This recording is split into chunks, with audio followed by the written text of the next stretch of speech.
В начале лета дебютировали новые TVS наушники Halo W1, которые сразу заинтриговали своими заявленными возможностями. Несмотря на скромную стоимость, наушники являются настоящими гибридами и совмещают в себе 10-мм динамический драйвер и двойной балансный арматурный излучатель от Knowles. Наушники базируются на чипе Qualcomm QCC3040 и поддерживают работу по самому современному протоколу Bluetooth 5.2. И что еще более важно, имеется поддержка кодека IPTX Adaptive, и также есть для разговоров технология шумоподавления CVC 8.0. При этом при всех своих положительных качествах наушники имеют очень гуманную цену и доступны для широкой массы слушателей. Ну, собственно, давайте знакомиться. Упаковочка классическая, цветная обложка с изображением наушников. Ну, а внутри у нас уже такой вот более прочный картон. Здесь как бы были зафиксированы наушники, также был зарядный бокс в нишах, то есть для как бы неаккуратной доставочки все предусмотрено. Основные достоинства описаны на тыльной упаковке. Это великолепное качество звучания, благодаря одновременному использованию динамического и арматурного излучателей.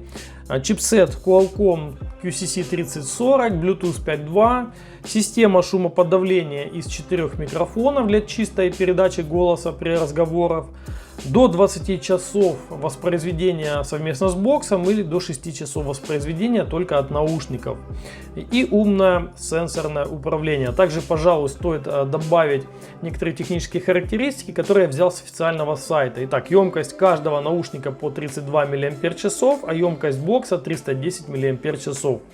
Наушники заряжаются за 2 часа, бокс за 3 часа. Поддерживаются кодеки SBC, AAC, aptX и aptX Adaptive. Собственно, кроме наушников, да, и зарядного бокса, в комплекте можно также найти коротенький USB кабель для подзарядки, парочка сменных насадок и инструкция пользователя на китайском и английском языках. Зарядный бокс у нас компактного размера. Изготовлен он из матового пластика темного синего цвета. Выглядит он неплохо. Его приятно держать в руках. Пластик не марки. На крышке у нас выгравирован логотип Halo.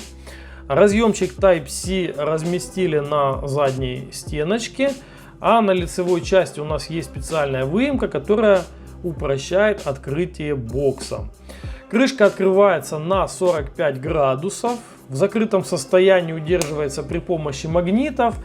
Есть небольшой люфт, но при обычном использовании он никак себя не проявляет. Качество сборки в целом хорошее.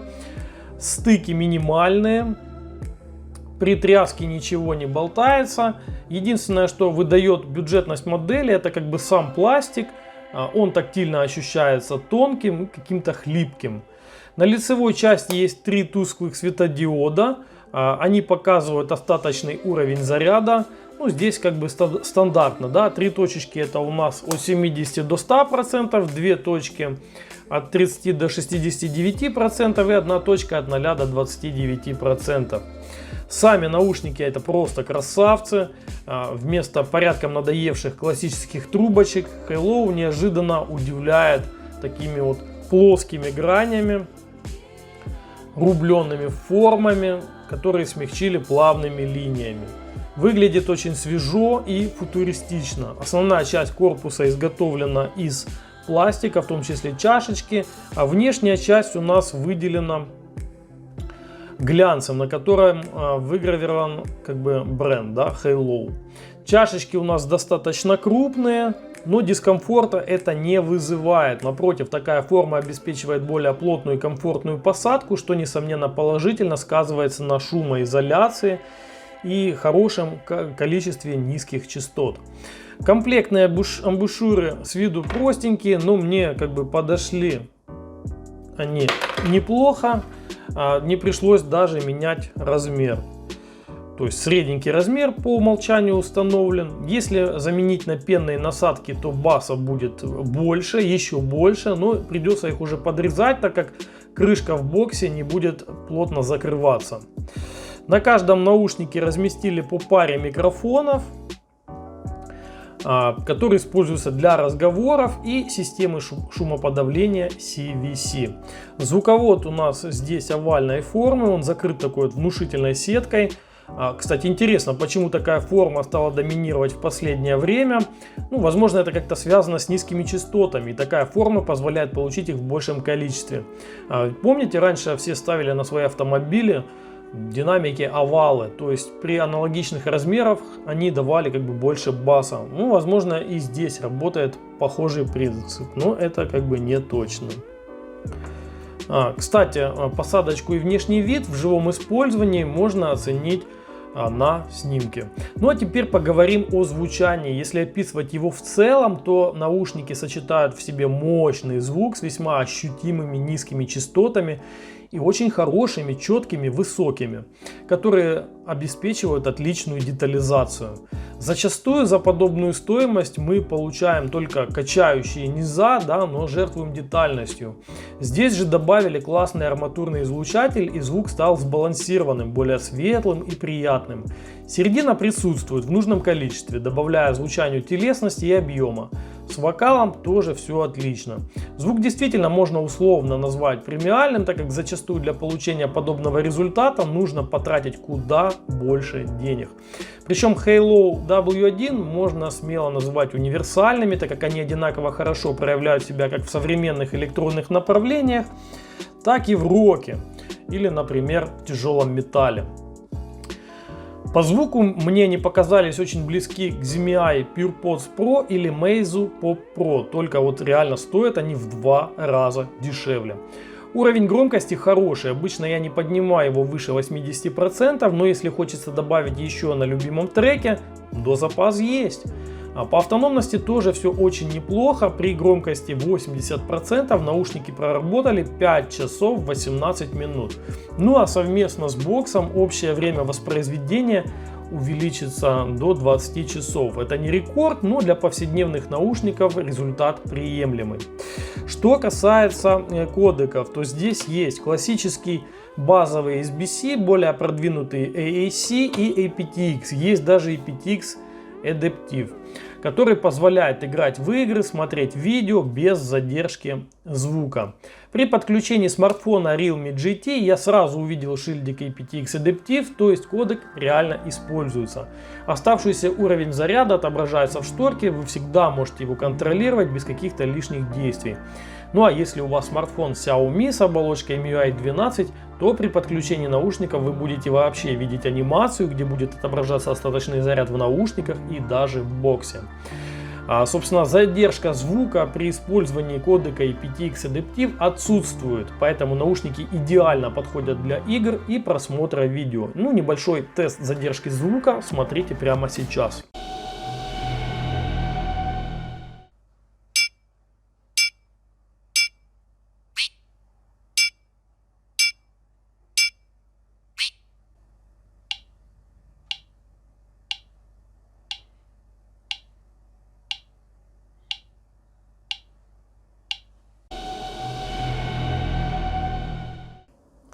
Некоторые наушники не поддерживают aptX Adaptive, даже флагманы. К примеру, Samsung Galaxy S10 есть только aptX, что в принципе тоже неплохо. Посмотрите лог из BTSnoop, в котором отображаются все возможные варианты подключения, и видно, что передача в итоге идет при помощи кодека aptX с частотой дискретизации 44,1 кГц.